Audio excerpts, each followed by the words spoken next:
During the winter and spring, the grass and weeds in my backyard tend to grow pretty quickly. It can be really hard to keep up with, especially since I only have a push mower. I tend to fall behind quite often. So when I saw a lawn tractor pop up on Facebook Marketplace nearby, I went and picked it up.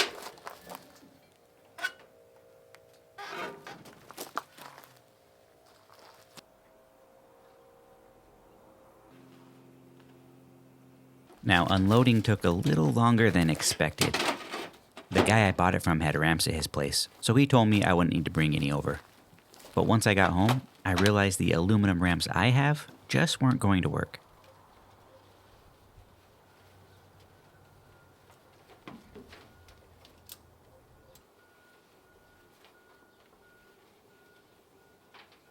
You see, the mower deck sits pretty low, and these ramps have side lips, so the deck hits them right away.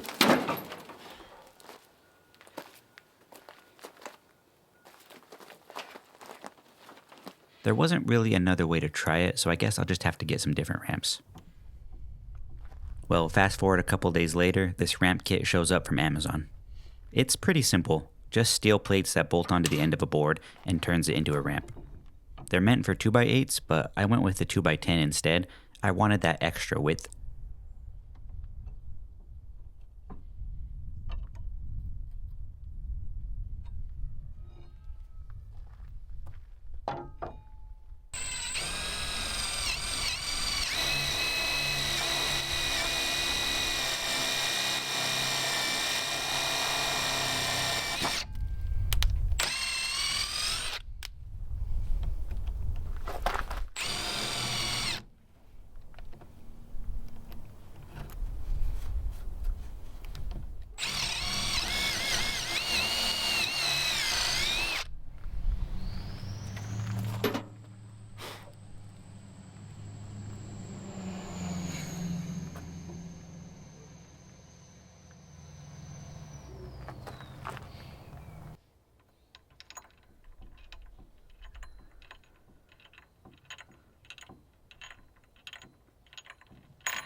Now they're rated for about 700 pounds per ramp, which should be more than enough for this.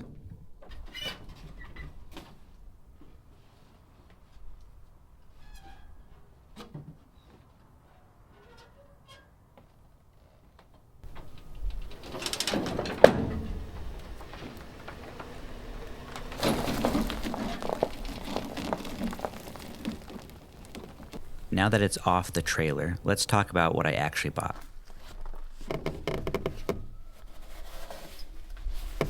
So this is a Bolens QT17, model number 1666. The engine has its own tag on the side. The serial number is 9318733. Now on these Kohler engines, the first two digits tell you the year, so that puts this one in 1978. The engine itself is a Kohler KT17 QS with a 24106A spec number. And it's a Series I engine, not the Series II. And that is important to remember. It's important because the Series I doesn't use a full pressurizing oiling system. It relies more on splash lubrication, which means running on slopes can be hard on the engine. And my backyard is a little hilly. The areas I'll actually be mowing, though, are flat, but I do have to go up and down the hill to reach those sections. So I think it'll be okay as long as I'm mindful of how I use it. Before buying it, I didn't actually see it run.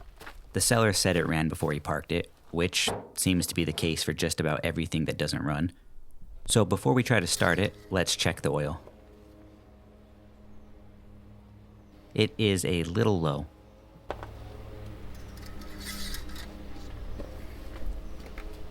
I also had to go and get a battery since it didn't have one.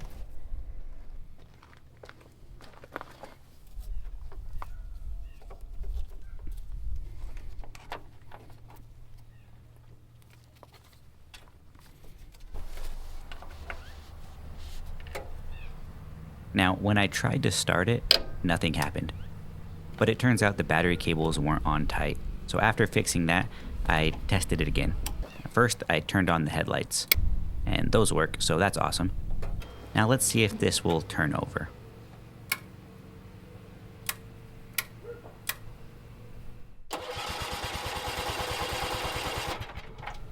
So it's turning over and it's trying to start, and that's a good sign. While going over this machine, I also noticed this switch on the side of it.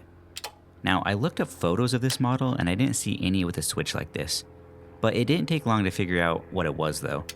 You see, with a switch in what I'm assuming is the off position, the blades on the mower deck don't move when I try to turn the engine on. But when it's flipped and you go to start it, the blades engage at the same time. Now, I thought there was already a switch to engage the blades, so I don't know why they would add this, but it's on here now, so we'll just run with it. Overall, I'm happy the engine turns over, but it's obvious this thing's going to need a tune-up. I'll need to gather a few parts first, and once that's done, we'll see if we can't get it actually to start in the next video.